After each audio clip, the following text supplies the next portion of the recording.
Should I just? Hi, everyone. My name is Lynne McIntee. I'm your host today for Youth Connections Café, and we want to do a shout out to Youth for Change Canada for allowing us to be here on this platform. We are about engaging, connecting, creating, and inspiring the youth of today and reaching marginalized populations as well. And all the work that we do, we underscore mental health and we try to reach as many people as we can. So if you have an idea for programming, we encourage you to follow us on social media, give us a like, and we would love to hear from you. Maybe you'd like to be a guest. Maybe you'd like to volunteer or be a part of other types of programming. Again, my name is Lynne McIntee, and shout out to Youth for Change Canada. You're here with Youth Connections Cafe, and we're talking about the arts today. I have an amazing guest, and I'd like to introduce her. Her name is Aryanna Alikhan. She is the operations manager for Studio 89, and she's working with a youth-led nonprofit hub focused on social impact, sustainability, and the arts, with a background in geography and a minor in creative writing from the University of British Columbia. Ariana uses advocacy through art to explore the intersectionality between humans, animals, and the planet. The work centers on empowering youth, building inclusive spaces, and advancing environmental and social justice through the creative expression and community-driven programming. Welcome, Ariana. Thank you. Thank you so much, Lynn, for having me today. I find this concept very beautiful and very much needed in today's world. Thank you very much. Much appreciated. You can tell us all about Studio 89, but I just wanted to remind our viewers that Studio 89 is a program that empowers youth, marginalized communities, as we do through Youth for Change, and they create through creative expression, skill building, and social impact workshops. And Ariana can elaborate even more so. Yeah, of course. So, Studio 89, as Lynn mentioned, is a youth-led, youth-run, fair trade organic cafe and community hub that blends the power of art, social impact, and sustainability to create meaningful change. We're more than just a cafe, we're a venue, we're a gathering space, but we're also a living, breathing example of what happens when young people lead with creativity, business skills, and a deep commitment to making a difference. Our organic cafe is the heartbeat of our space because every coffee you buy and every snack you enjoy supports free community programs for marginalized communities and youth facing barriers, youth mentorship, and grassroots initiatives. This social enterprise model means we're financially stable while staying true to our values through ethical sourcing, environmental responsibility, and empowerment through creativity. So this is our organization has been around since 2014 as a physical space. Mm. But a group of youth from John Fraser Secondary School in 2006 got together and decided that they wanted to create something called Youth Troopers for Global Awareness, which is our parent organization of our nonprofit Studio 89. And so they were realizing that there are a lot of issues that are going around globally outside of Canada that not a lot of people were aware about. So they used art together to bring awareness of what was happening in the developing world, developing countries, but also within their own local communities that a lot of people were not talking about, issues that people weren't talking about. They would use theater, they would use uh, like graffiti arts, they would use many mediums of art to showcase and advocate for people who were not able to bring their voice across the globe. And so that's kind of how art what became the basis of our organization. Then in 2014, they realized they wanted a space where other advocates, other activists could come together to create, to bring awareness, to spread awareness. And so that's how Studio 89 was formed as a social enterprise, where every time you bought anything from the cafe, it is regenerated into providing free community programs towards marginalized communities, but also focusing on youth leadership, tackling social isolation, senior isolation, where we bridge that intergenerational gap between youth and seniors. And through that intergenerational gap, like we bridged it with art. And so art has been that voice where if there's a language barrier or anything like that, it is communicated through this platform, which is universal. So that's kind of a bit of back history of Studio D9. It started with youth and it has continued with youth. I am the operations manager of Studio D9, but I am also the eldest member of our youth led staff team, and I'm 25. So it really shows that a lot of the youth who either volunteer for us at any capacity or who work for us or who have entered any of our youth leadership programs or any of our programs for that matter, they join this organization because they feel empowered. They feel that they can use their voice to make a difference, and they always incorporate art. So even if it's making a latte, they say, "Oh, okay, we're gonna try this new TikTok trend that we saw of a latte art, or like how to make this new recipe." And they really want to contribute. So we have had youth volunteers who started as youth and then slowly went into a staff role, and now are actually our board members and our volunteers. So our board of directors are all volunteers, and they have just grown up within the organization and now are giving advice to the organization on how we can be successful and how we can create the most meaningful impact within our communities as well as the global communities. So it's just this cycle of giving back but also taking. So you're learning, and then you everything you learn, you grow as an individual professionally and personally, and then they always come back to give back to their communities and back to the organization that helped them grow to who they are today. So it's just this beautiful cycle of compassion and empathy and wanting to make a difference, and that kind of becomes a domino effect where it kind of leads on to greater things. So that's kind of Yeah. shell of our organization. Ariana, that's beautiful. And thank you for laying the groundwork of what Studio 89 is about. And for anyone that's just learning about it now, perhaps they can tell their friends about it, their family, etc. So the basis of this conversation today was the arts and how important it is in the community. And you're totally addressing that right off the starting point. For someone who's not aware of Studio 89, just on a sidebar conversation, you're answering how important art is in the community. Could you speak to that outside of Studio 89? And then we could double back into the programming. Yeah, of course. So even art, like for me, for example, personally, I did a minor in creative writing for the sole purpose of using my writing to a way to kind of communicate to myself on my emotions. But at that time, when I was learning like how to write poetry and different ways poetry can be seen, I said, okay, I am an environmental activist. I'm an animal rights activist. I'm a human rights activist. I'm going to use my art to talk to myself about how I'm feeling within the eco anxieties of the world, of just all these issues that are happening through my poems. And then what I did was, oh, but I want to share them with the world. So I'm going to use my poetry to become an advocate for me, like my words through advocacy to Mhm. kind of share with the world. And that's kind of how I've seen that. Now, art as its own being, like people ask, well, why is art so important? Well, we I feel as a community, art is universal. So art transcends the language barriers, the cultural divides, generational differences. It has a unique ability to invite people in rather than push them away.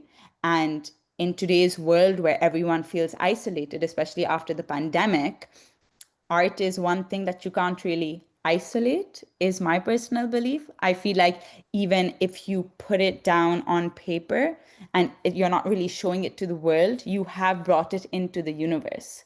So it is still present. It is still accessible in some sort of way. And so Mhm. that's outside of Studio 89, that's kind of how my relationship with art is, and like what I see art as an like entity almost. Beautifully said. And when we're thinking about the very young who are, going through their steps in life, and when they have that light bulb flicker on for them, some may not discover that the use of art in our society until later on. They may be observing it, but not really understanding about it. But how important, in your opinion, is arts accessibility at a young age?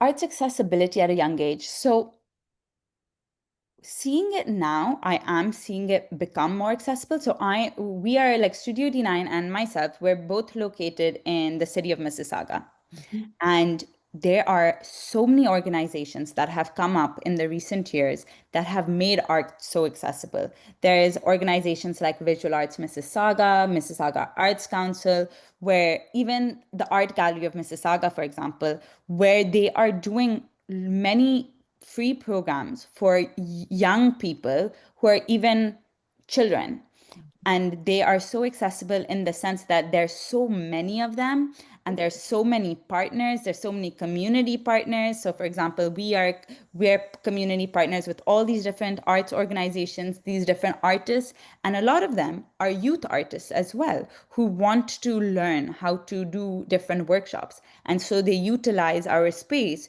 to do ages from like 6 to 12, 14 to 18. And so it has become a thing where with these third spaces like Studio 89, it allows for more accessibility of the arts. It allows more people, more families to come through the door. So even if parents are just coming for coffee, they'll see our sign that says, okay, we have a pot and paint class where it's literally like you're potting soil in little clay pots and the kids get to paint it. And we did that during the summer, and we had like 4 or 5 like little 3 to 6 year olds who came in, and they were just like finger painting, and they were, it was just, you could see the smile on their face, but you could even see a bigger smile on their parents' face because it was available, and it's Mhm. accessible, and it's affordable, and they also know that, okay, maybe one day our little baby can come and volunteer at Studio D9, which usually ends up being the case. They grow up,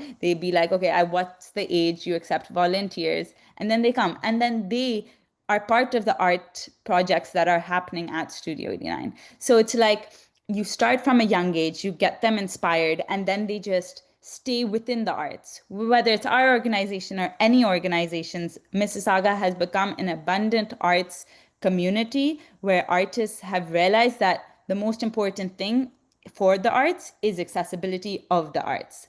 And it is the space to have these programs and workshops for not only like 14 to 18 or young adults or anything like that, but to start from a very young age where kids have that accessibility, where they're not just doing arts in school, but they're also doing arts outside of school. That's not like $500 a class, but it's like, it's like, okay, maybe $10, or maybe it's free if like grants permit it or funding permits it or anything like that. So I do think it is super important for accessibility of the arts, but I am very proudly seeing accessibility of the arts become a huge thing in the city of Mississauga.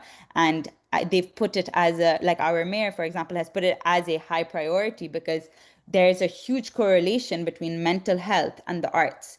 And we want to protect our future change makers' minds and bodies and souls. And it's so important in that sense. Amazing. So available and accessible is what we're focusing on. Thank you so much. That's much appreciated. So Mississauga's got it going on for sure. Lots happening. Would you like to launch into any part of the Studio 89 conversation at all, or Yeah. totally open? So we have this thing at Studio D9 called the theory of change, and we base it off of different factors of what we want our vision and mission to be. And so, one of the things that we've seen and what we base a lot of our programs on is that there is a science behind the power of art. So, we use this line very religiously in all of the programs that we do. Because according to rehabilitation medicine and the field of neuroscience, art raises serotonin levels and enhances brain function by impacting brainwave patterns, emotions, and the nervous system. So, the research that we've done has shown that the participatory arts can strengthen and build self esteem, connection, inspiration through self reflection, social interaction, and enabling our youth participants to feel that they can contribute inclusively in their community. So, this like kind of paragraph before I make any sort of impact arts workshops or programs, I keep looking at that. And I'd be like, okay, what do I want? What is the impact I want them to come out of this program? I want to see their self-confidence increase, their self-esteem increase. I want them to feel empowered, even if they're doing a simple glass painting workshop. We get those glasses directly from the cafe. So it's the syrup bottles, we upcycle them and we make them a canvas. And then the youth paint the canvas. Now, when they come, they don't just learn to paint the canvas. They're also learning the importance of conscious consumerism. They're also importing into their brains that you don't need to go buy canvases, or you don't need to have that accessibility of art supplies in that sense. You can work with what you have at home. So, for example, if you're feeling that creative urge, go in your recycling bin and see what you can upcycle. And that's kind of how we do a lot of our programs, where we want to connect. Studio D9's main mission is the intersectionality of humans, animals, and the planet.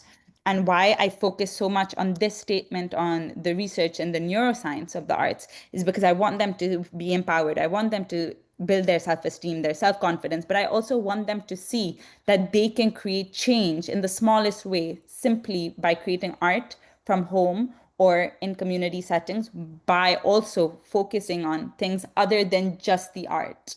What is included in that art? What are the little steps? What are the little pieces within that piece? It's like a puzzle. And so that's why a lot of our programs, like even we use coffee paint. So the coffee retention from the cafe, like before throwing it away, we don't throw it away. They send it to me.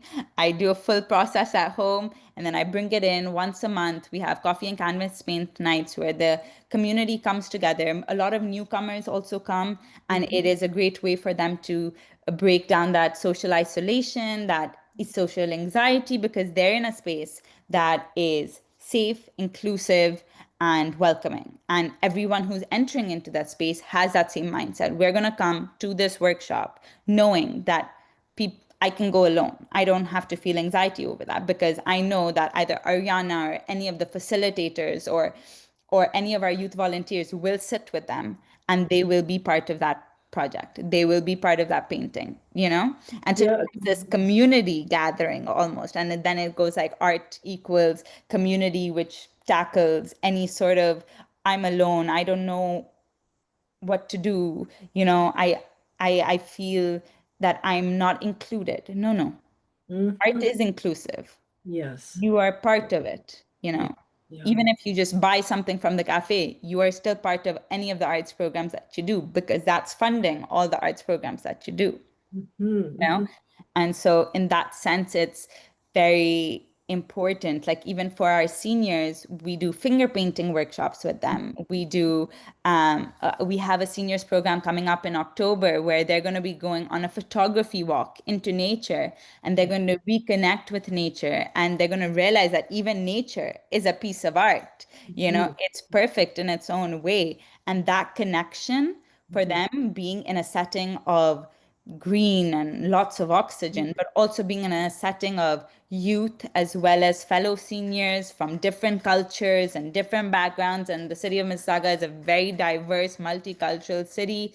And Mhm. so, in that sense, it's so important that art can bind and make it, in the layman terms, less awkward for people to participate in these types of programs and workshops where art is our main base, but it is also our language. It is how we Mhm. communicate to one another, right? And that is why I feel a lot of people come to our workshops, because they feel that even if three people show up, I'm perfectly fine with it. If one person comes, I'm perfectly fine with it, because even that one-on-one between us and Mhm. the pieces of art that we create together, Mhm. it goes much further than anything else. Because even if we're able to put a smile on one person's face through one of our programs, and they don't feel alone and they feel empowered and they feel that their art piece made a difference for either themselves or for someone they want to gift it to,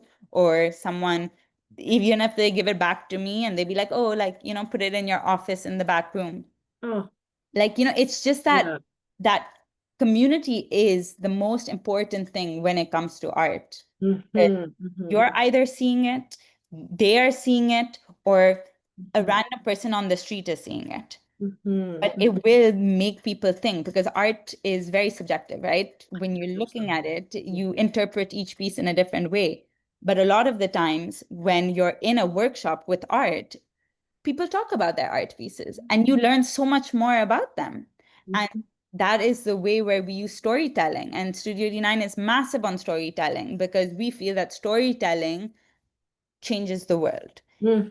By Mhm. teaching people about yourself, you are building empathy within them, Yeah. and they then slowly become better people without them even knowing. And then you yourself is becoming a better person because you are feeling empathy for them as well. It is a relationship that's built, and art bridges that relationship. And so that's kind of how Studio 9 does it. That's really cool and very vibrant. For anybody listening and tuning in, you're listening to Youth for Change Canada, Youth Connections Cafe. We're underscoring mental health and all that we do. We are talking about the arts today. I have an amazing guest here. If you're just tuning in, or if you are listening, Aryanna Alikhan from Studio 89, and she's walking us through what her perspective is on the arts, but also the vision and I guess the mantra of Studio 89. Everyone is welcome at the table. And I think that that's really important for our youth to know, and we're hearing that in this conversation. Let's carry on with Ariana and learn a little bit more about Studio 89. Thank you, Lynn. Thank you. So, as I had said, that we use art and we integrated it within everything that we do. So, Mhm. we make issues like environmental sustainability or anti-racism, youth empowerment, conscious consumerism more accessible, related, and human-centered. And we do this all through the energy, ideas, and creativity of young leaders. So, as I said, we are a youth-led organization.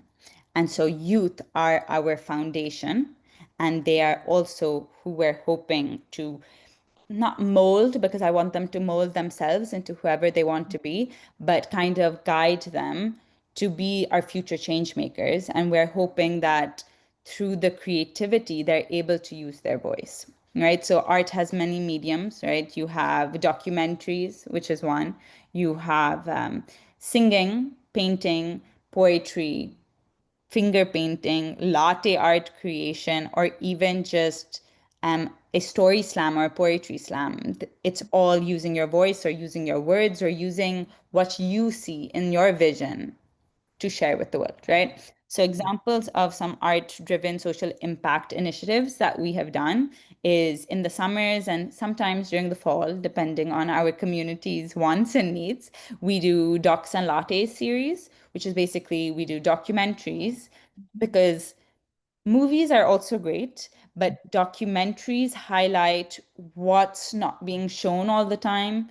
And Mhm. the news is always very filtered or very skewed in opinion, but whereas documentaries, you can learn multiple perspectives. So, what happens on our Docs and Lattes nights is the community will come to Mhm. Studio 89, they will watch the film, and then they will kind of go through an art therapy workshop at the end of it, where they're Mhm. able to process what they have just watched. They're able to communicate their thoughts with each other, kind of tell each other how you're feeling. And sometimes people have heated discussions, but we Mhm. always have someone to kind of balance it out. And I say, okay, but why does that, why does that infuriate you? And if it does infuriate you, put it down on paper.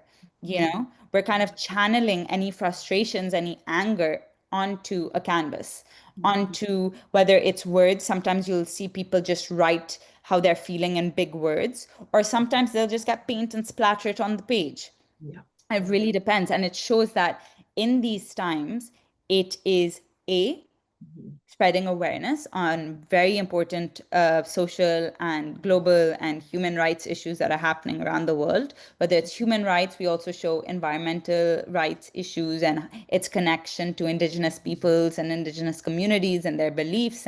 And we're always intersecting it, but we're using art as our grounding. We're using it as our therapy to help process what we are going through after watching such. Sometimes they're graphic, sometimes they're not, but sometimes even the voice of the actual humans behind the lens is it gives you chills, right? Yes, yeah. And so this program has seen to be a huge success because we're using the concept of documentary filmmaking, right? But we're also using how do we bring in a different form, a different medium of art to help understand what that vision was of that filmmaker or that documentary or the actual stories that are happening behind the screen, you know? And so the healing circles and the art therapy and the discussions and giving people space to even just sit and be present with Yeah. community, even if they don't want to partake in talking, they still are listening and Mhm. it's still bringing perspective. So if they thought, oh, that was so wrong, but they're hearing a different person's point of view, that also builds empathy within them. And I think that is so Mhm. important in today's world because that is what we lack. That is what the world is lacking is empathy and compassion and just wanting to help others. And I feel like that we use that documentary, that piece of art to spread awareness, to bring the stories across the globe. And that is so important in today's world, especially. Mhm. Aryanna, would you have a moment to touch on what some of the subject matter might be in some of the documentaries? One or two Yeah, subjects, perhaps? of course. So, um, in the last 2 years, we have done documentaries on, shown documentaries on the genocide happening in Palestine. We have shown the genocides in Uganda, Congo, Sudan, but we've also shown documentaries on the fast fashion industry and Mhm. its intersection to human rights and the concept of fair trade and how that intersects in to slavery as well. And our last documentary that we actually watched that we got people loved watching it because they had no idea was on the chocolate industry and its connection to slavery. And we were all like, even for myself watching that, I had no idea that like the term we use of when people are being unethically treated, we don't really throw that as slavery in today's world. Because in a Mm. lot of people's mind, they think slavery is abolished. Yeah. But in these documentaries and these storytellings, it's showing completely otherwise. Mm. And so our community was stunned and they were like, the problem with today is with the storytelling, the actual storytelling with humans, people actually telling their stories, Mhm. the art of storytelling, they're learning that we're now using words that are minimizing the actual issues that are happening in today's world. We'll Mhm. use words like conflicts, or we'll use words like, oh, it's unethical treatment of labor, right? Mhm. Rather than just throwing the word. No, that is technically slavery with how, if we compare it back to history. Mhm. For our youth that have mixed emotions around that and they're exploring their empathy, that aspect of them, could you speak to the apathetic aspect as well? Somebody coming in and watching a documentary like that and perhaps are still developing their empathy, and the conversations that might happen around that because of being apathetic. Of course, of course. So Mhm. what we have seen, so we do have a lot of youth volunteers who help set up these. So what they do is they're doing the research. They're actually finding these stories and they're finding these documentaries. And I had a four co-op students in the summer who were working on the series of documentaries they wanted to show. And I always ask them, I say, how come you chose these specific documentaries? And they Mhm. were like, because I've not heard this story before. And no one has told me this story before. And if they have told me this story before, I don't really understand it. So I want to hear it from the actual person that it's happening to. because I feel that if they tell me through this film, if they tell me and I visually am able to see it, my brain will make that connection. Mhm. And I found that very interesting. I Mhm. was like, okay, so you want to hear from their mouth, but you also need to see visually.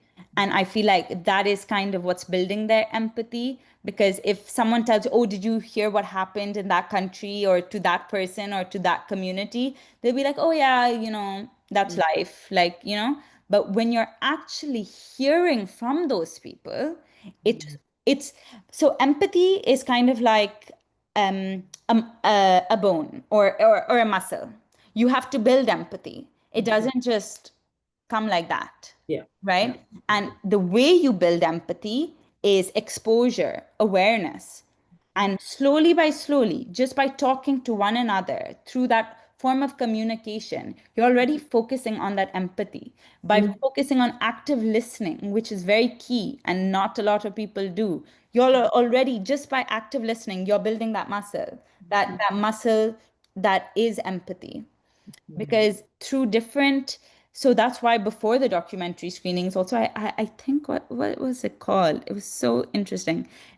Before that documentary, what we would say is we want you to practice active listening, like not interrupting others, right? Like just different tools of what you can do in your day-to-day life that you are just genuinely building empathy, or practicing saying thank you and please.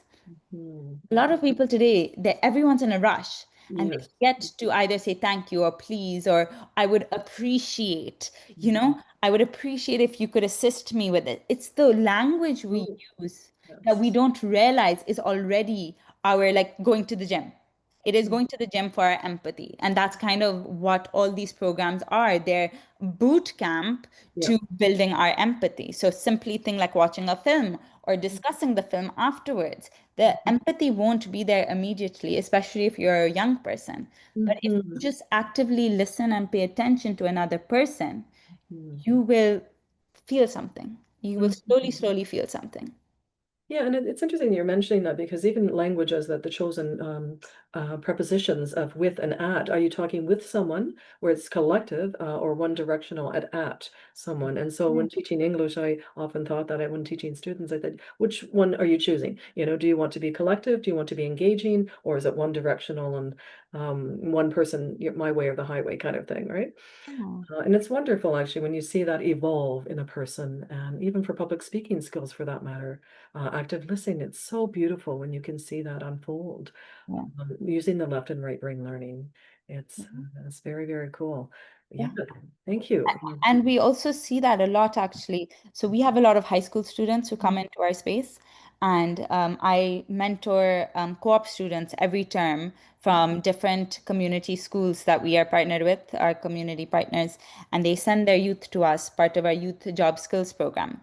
Mhm. And you will see a massive difference from their first day to their last day.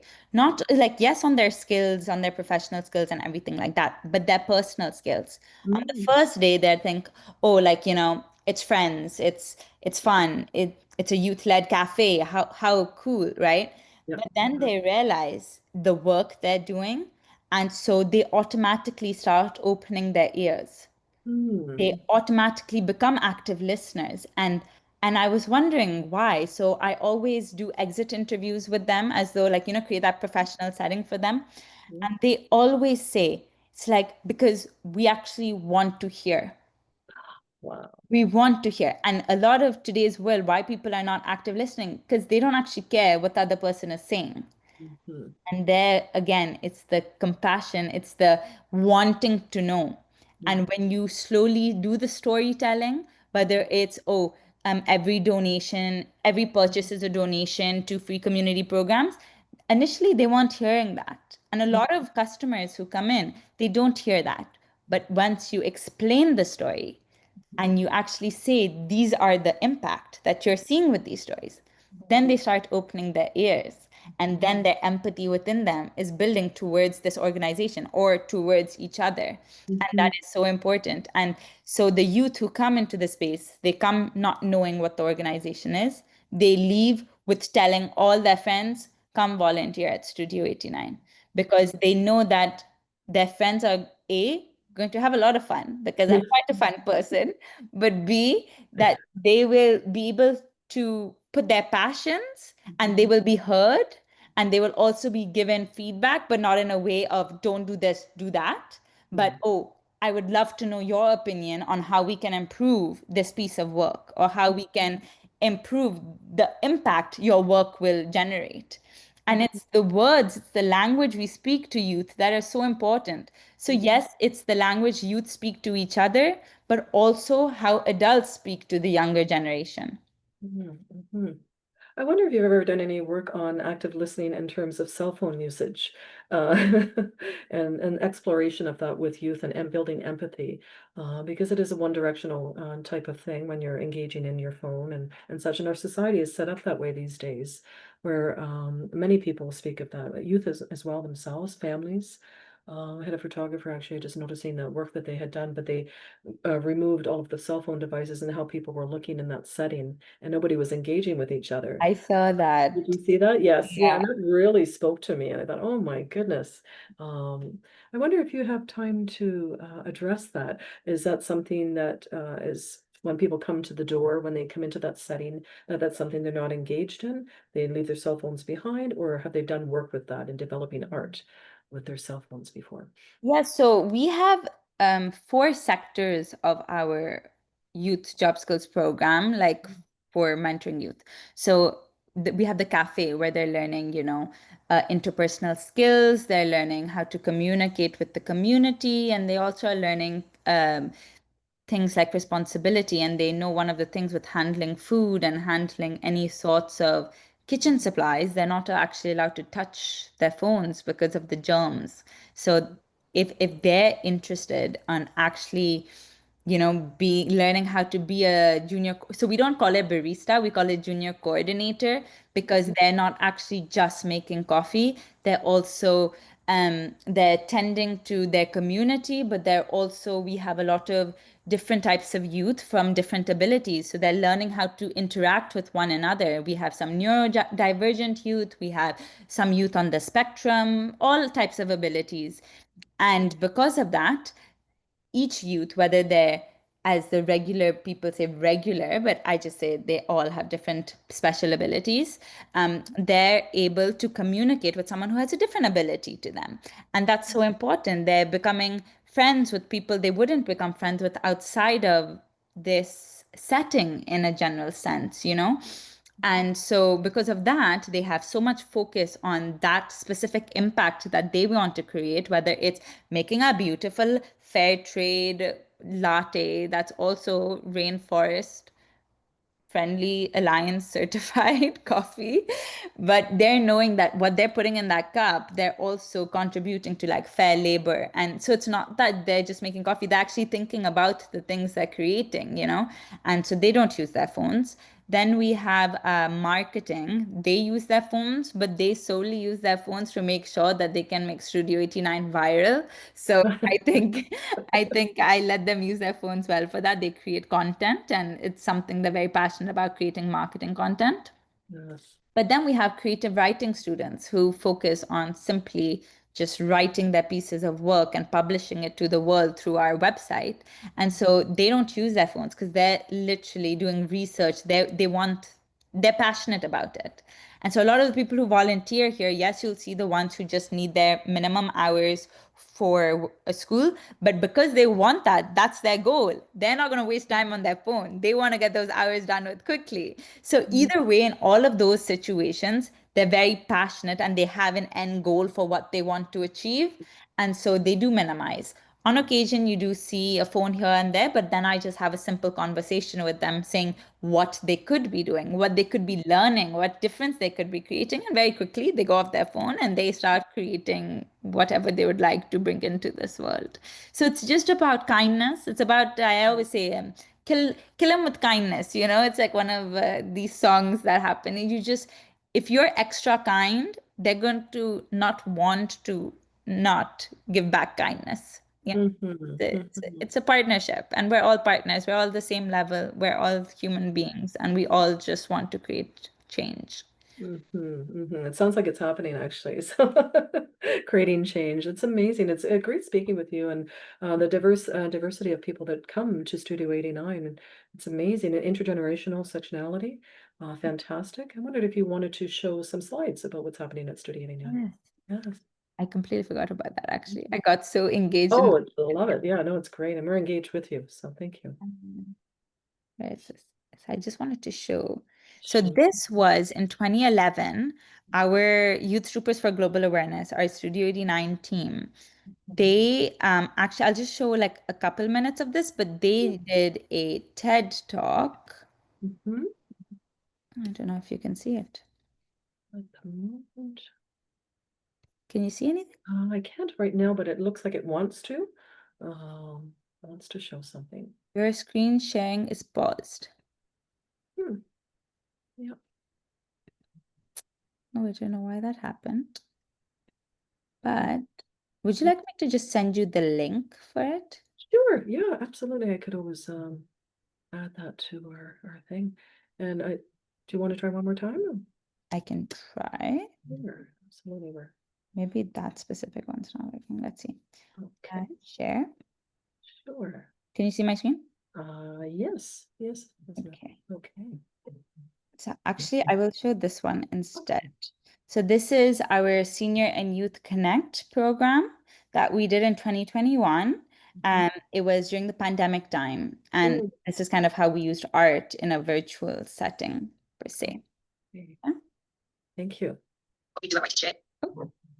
Oh, why is that on fast speed? Playback normal. So using that as like the vehicle of art creation is like what we do at YTGA. So using that as like the vehicle of like our social justice messages and everything and connecting everyone together in the community. So we thought, why not have something like a quilt that we can actually piece together, even though everyone's apart while they're making it. So that we can make like a beautiful mosaic of Mississauga. So that's why we got the catchline.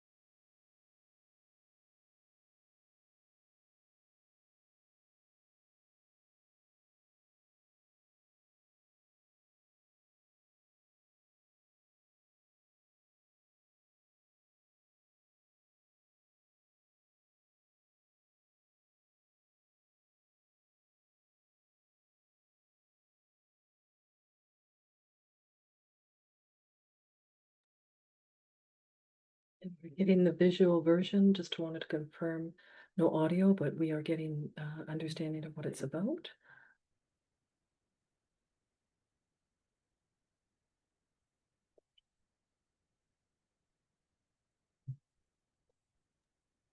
Are you saying something? Yes, actually. So we're getting the visual version, no audio. Is that correct? Oh, no, no, there's audio. Yes, there was at the beginning in the intro, and then it just Mm. yeah, it carried on with no audio. Do you want me to just send you the link and then you can Sure. add Yeah, it at the end? It might be a bit. absolutely. But no, it's great, and we could do a visual. Yeah, there we go. Yeah. There we go. Oh, okay, super. I'll just keep my audio on then. Yeah, no, it looks amazing. I love the quilt reference. That is so cool. Yeah, so that's what they did. They were all, it was during the pandemic, and we said we're not gonna stop creating programs. We're not gonna stop creating an impact. Everyone's double the isolation, right? Like separate from the regular world. And so they came up with this program and it was a huge success. And then at the end, the seniors pieced the quilts they made together with the youth pieces because it's a senior and youth connect. So it's bridging that intergenerational gap. And Mhm. art was that bridge. And it now they have it hanging in their community hub still to this day. Which year are we? 2025, 4 years. Wow, that's amazing. And what a wonderful project. It sounds amazing. I wondered if you could share any other types of things that you're doing upcoming, or other things where people may want to get involved, of a highlight of programming. Yeah, of course. So one of our biggest programs that a lot of youth want to join is our Youth Job Skills program, and Mhm, it is happening throughout the year. It continuously is happening. And the way to get involved in that is you go to our Studio 89 website, mhm, which is www.studio89.org. And mhm. when you go to there, you'll see a part on top that says volunteers. You click there, you click apply, and then you can apply for whichever streams of the program you want to join. Mhm. And then we do have one virtual option as well for someone who is maybe further away. There's that opportunity as well for creative writing. So we do promote that one as well. Then we have our Senior and Youth Connect program series that are starting in October, and they will run from October 2025 to March 2026. And those are two separate programs. So we have two back-to-back programming for seniors this year, thanks to the lovely grantors that help us with these programs. Mhm. And then we have our monthly Impact Arts program that runs, so which monthly, every month, usually towards the end of the month, where we upcycle materials from the cafe and make them the canvas. So I think last year we took our milk, like oat milk cartons, because we are a vegan cafe. So our oat milk cartons and the youth made them into bird feeders.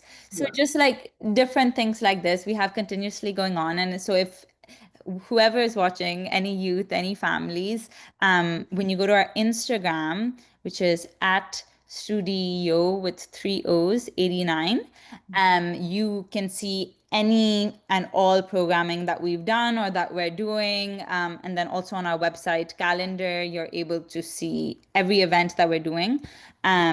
So it is, we try to spread the message as best we can. We also have a newsletter which also shows not only what we do, but all other organizations, what they're doing at our Studio 89, our free community space. And a lot of amazing young people have started grassroots organizations and art collectives, and they utilize our space to create. So if you are a young person and you want a space where you can create art or host a workshop, um, come on by. I'd love to see you. I'm usually always there, or any of our youth staff or volunteers would love to say hello as well. And Lynn, where are you? Are you in Mississauga or Toronto or G? Well, we're in the Toronto region, Markham, and such, but we do move around and do different things. So, You should drop by whenever you're in Mississauga. Do come by Studio 89. would absolutely love that. Thank you for that. I will make a point of that. Thank Cool. you. Cool. Your energy is fantastic, and I wondered. I know I probably should have asked you this at the beginning, but how did you discover that this is what you wanted to do? Where along the line in your life did you discover that? So I never actually knew I wanted to go into nonprofit work. It Mhm. kind of found me in a way because I had in 2022 I graduated from University of British Columbia in Vancouver, and I moved back to Mississauga um, in hopes to just kind of take a break, just because I was so tired of studying. And but I had then had 6 months to do a lot of self-reflection. And I realized that during the pandemic, on my Instagram page, I was hosting a webinar series of sorts where I was getting my friends and artists that I knew to hop on Instagram Live with me and Cool. talk about how art was helping their mental health. And so that became like a very important thing for me because everyone was being very vulnerable to just completely random people. They knew like random people were watching, but they wanted to share their story. And that's kind of where that storytelling aspect became so important to me. And I was always like creating content on like fair trade and environmental slavery or environmental racism or injustices in that sense. And then when I was here, actually the president of the organization of Studio 89 found one of my videos that I had posted, and she had sent me a message on Instagram, and be like, I'd love for you to come check out Studio 89. And I was like, I have no idea what Studio 89 is, but I'll come. And so I literally went the next day. I saw the space. She told me the story. And from that day on, I have been with Studio 89 just because I was using a lot of self-reflection at that time. And when she sent me a message, seeing one of my really old videos that I had posted, Mm. and she was sent that video by a friend of hers. So it was just like I just kind of took it as fate. I was like, I had never heard of Studio 89. She found an old video of mine that I was thinking about like making more of. And then I come into the space and everything about it, it was just felt safe, but it also felt that it's a canvas for me. I can, what the change I want to create in the world, I can start from the people who walk through the doors, the people who come into the space. And that's kind of how I've stayed there ever since. She called me, I came, and I've been there since because it's my canvas. I want to, a problem that I'm seeing, I can use this as my platform to create that impact. And I have a whole many youths who Mhm. are willing to go with my crazy ideas. They're like, oh, let's do it. Like this summer, one youth said, oh, we should have a herb garden. I said, let's do it. And then we messaged the city of Mississauga. They said, oh, we have an urban agricultural initiative going around. We'll support. And the youth got excited. I got even more excited. They made art programs out of it, art workshops out of it, where they were learning how to like create sandwiches with like the greenery we were growing, or like even just the placement of it. They were like, oh, what's aesthetic? That looks very artistic. The flowers should be this length. Like, it's just such a collaborative experience. And I Mhm. feel like that is kind of how I just kind of stayed because everyone just kept collaborating and kept collaborating. And I was like, why do you need to go anywhere else? Like, I can create change just by collaborating with all the other organizations. And I have been able to meet so many art groups. I have been able to meet so many grassroots groups, so many groups that are I would have never heard of otherwise, and I'm so glad they find us because when they find us, I find them, and then I learn from them, and then we collaborate and create even more change, and Mhm. it just works out great that way. Wow. You just never know where life takes you, what road, what you will uncover. It's incredible. Anything is possible. It really is. And our youth are listening and tuning in, and that's really what we want to underscore. Balance of mental health and all that we do from the time we get up to the time we go to bed and how we impact our communities. And you can feel that from you, Ariana, and your passion in what you bring to the table for Studio 89, but the collective of Studio 89 as well. Do you have any final words of wisdom for our youth? Before we sign off.